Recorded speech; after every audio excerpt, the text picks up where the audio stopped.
Hello everyone, welcome to discussion post number 5. This week we're talking about scholarly review. I wish I could say that word without mispronouncing it, but that's okay.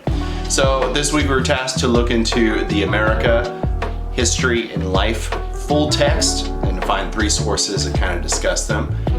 Keeping with the same vein, I started doing some kind of research into history perspectives. It's one of the things that I think has a huge impact on us as historians is perspective. I had this idea about a movie scene. Now, when we watch a movie, what is the most important element, arguably, for the film? Is it the plot? Is it the characters? No, a lot of emphasis is placed on the score.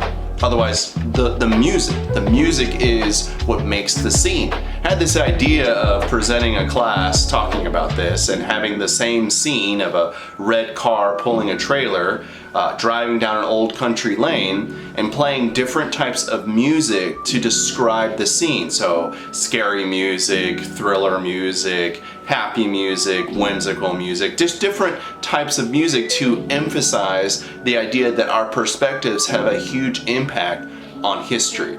And so in keeping with that, I went and found 3 different sources that spoke specifically about perspectives during the Civil War. The first one that I discovered was by Alan Guzzello. I hope I'm pronouncing that correct. And it's Horse Soldiers at Gettysburg, the Cavalryman's View of the Civil War's Pivotal Campaign. One of the historical tactics that has been often used in history is cavalry. In Europe, the heavy battle cavalry was one of the most feared of all the forces in England. In fact, it was Scotland during the William Wallace Rebellion, during the Battle of, I believe it was Stirling, could be incorrect. They were the first force to defeat the heavy cavalry, which is depicted in Braveheart, excellent film. And so the cavalry has a significant impact on military tactics and military warfare, but during the Civil War, their role had been significantly reduced, mostly due to the technology. And so Mr. Guzzello described this kind of in their letters and their journals and the way that military commanders moved the cavalry. There was only a few instances during the Civil War where cavalry versus cavalry happened, and one of those was at Gettysburg. And then the second article I found was by Hans Rasmussen, I believe that's a German name, and it is Knowing Which Way the Wind Was Blowing During Reconstruction. Now this article specifically focused on the weather and how weather affected not only the war but the Reconstruction period. For us, it's hard for us to remain attached to the idea that back then they farmed to survive. To us, we go to the grocery store and buy our tortilla chips.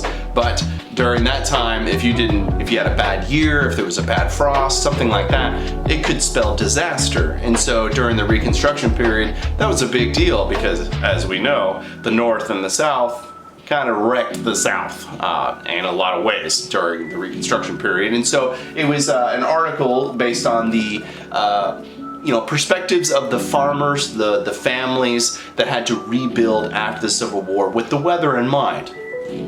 And the last article that I found, which I believe was the most impactful, at least it was for me, was by John Patrick Riley, and he wrote an article, and it was called I Love Country, but I Love Family and Self Much Better.